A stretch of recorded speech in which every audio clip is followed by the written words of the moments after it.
No me quiero detener ahora en las particularidades de cada una de estas disciplinas, sino recordar nuestra disciplina de traducción, el sistema por el cual la Sociedad Bíblica Iberoamericana lleva adelante sus traducciones, que son obviamente atendiendo a los postulados y la disciplina de la gramática, elemental, ¿no? Que sea gramatical, que no sea subjetiva, no es dinámica. No ponemos nuestra opinión, sino estamos muy interesados en la fidelidad textual. Pero cuando tenemos que resolver problemas, como algunos de los que vamos a presentarles en esta oportunidad, recurrimos a una disciplina que se llama contextual. Permite establecer el significado, la intención de la traducción según se desprende de su contexto cercano o remoto y según se desprende del contexto lingüístico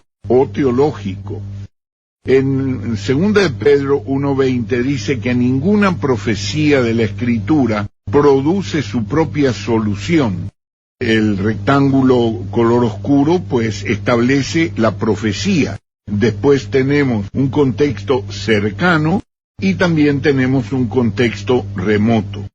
Dentro de este contexto cercano o remoto debemos encontrar la solución al problema. ¿Para qué? Para que la Biblia termine siendo su propio intérprete, o lo que Dios quiere que sea, que es su único intérprete. El maestro bíblico, en realidad, la responsabilidad que tiene es instruir al alumno para que segmente, para que divida adecuadamente la palabra de Dios, para que la divida rectamente.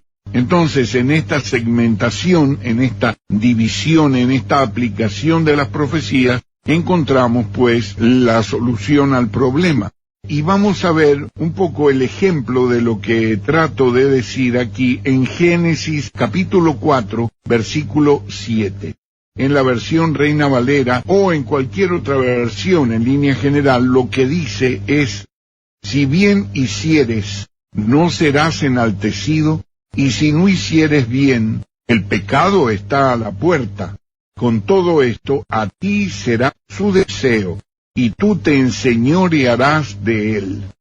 Estas son palabras que le dice Dios, según el registro del texto masorético, a Caín. Esto es porque él se había entristecido a causa de que Dios no había aceptado su ofrenda. El contexto cercano está en los versículos anteriores, el 3 y el 4, pero vamos a tratar de ver primeramente este asunto de y tú te enseñorearás de él. Vamos a hacer primeramente una evaluación gramatical de la palabra pecado. Entonces, vemos que la palabra pecado, que en hebreo es hatat, tenemos que el significado aquí puede resultar diametralmente opuesto según se traduzca hatat como pecado o como ofrenda del pecado. Y usted me dirá, bueno, pero ¿cómo puede ser que una palabra tenga un valor homónimo? Bueno, sí, lo tiene, cómo no. Hay muchísimas palabras en hebreo que tienen que ser así. Por ejemplo, bendecir y maldecir. Por ejemplo, contra o sobre, en el sentido positivo o negativo. Tiene que ir traducido según el contexto. Entonces aquí, el traductor se ha equivocado porque no traduce conforme al contexto. Fíjense ustedes, si yo traduzco hatat como pecado, por ejemplo, en Números 5, versículo 6, dice lo siguiente: habla a los hijos de Israel, cualquier hombre o mujer que cometa cualquier pecado en perjuicio del prójimo, prevaricando así contra Yahvé, tal persona será culpable. Esto obviamente es un pecado, porque hatat se aplica allí, y eso está bien traducido. Pero cuando nosotros vamos a la ofrenda del pecado, por ejemplo, en Éxodo 29:14, vemos cómo ha sido utilizado hatat, que dice: pero la carne del becerro con su pellejo y su estiércol consumirás a fuego fuera del campamento, es ofrenda por el pecado. Y allí está hatat de nuevo. De manera que en Éxodo lo traducen como ofrenda por el pecado, es correcto, y en Números lo traducen como pecado. Así, hay muchas más partes que la palabra hatat se usa en realidad como ofrenda por el pecado o del pecado, tales como la cita que acabo de dar en Éxodo, también en el 29:36, en el 30:10, muchas partes en Levítico está como ofrenda del pecado. De manera que la ofrenda del pecado solo puede ser aceptada en función de la sangre derramada del animal, y siempre está ligada al pecado personal del oferente. ¿Estará el contexto cercano en función de que se traduzca como pecado o como ofrenda de pecado? ¿De qué nos habla el contexto? Dice en Génesis, el capítulo 4, versículos 3 y 4, dice: andando el tiempo, sucedió que Caín presentó como sacrificio a Adonai una porción del fruto del suelo, y Abel presentó de los primerizos de su rebaño y de la grosura de ellos. Y Elohim aceptó a Abel y a su ofrenda. Fíjense ustedes. Aceptó a Abel y a su ofrenda, pero no aceptó a Caín y a su ofrenda. Entonces aquí, ¿por qué decayó el semblante de Caín? ¿Por qué se puso Caín enfurecido por este rechazo que Dios le había hecho a Caín? No era por el pecado, era por la ofrenda que había hecho. Y aquí nos toca ir al contexto remoto. Nos vamos desde Génesis hasta el Evangelio según Juan. Y en el capítulo 8, versículo 34 al 36, leemos: Jesús les respondió: de cierto os digo que todo el que hace el pecado es esclavo del pecado. Y el esclavo no queda en casa para siempre, el Hijo queda para siempre. Así que si el Hijo os liberta, seréis verdaderamente libres. Fíjense ustedes que el que hace pecado queda esclavo del pecado. Y Caín ya tenía pecado, el mismo pecado que tenía Abel y el mismo pecado que tenían sus padres, porque la raza humana no se cayó en Caín, la raza humana se cayó en Adán. Entonces allí nosotros vemos que aquellas cosas que le habían significado de un inmenso valor a Adán y Eva, que eran el sacrificio del cordero que Dios hizo para vestirlos con las pieles de animales de cordero. Este es el cordero de Dios sacrificado desde el principio del mundo. Esto fue lo que pasó, que Dios tuvo que sacrificar un cordero, ¿sí?, para vestirlos, o varios corderos, pues para vestir a la primera pareja. Entonces allí se tipifica, se simboliza el sacrificio de nuestro Señor. Entonces, ellos sabían perfectamente qué tipo de ofrenda tenían que hacer. No es que Abel hizo esta ofrenda porque era pastor del rebaño. No.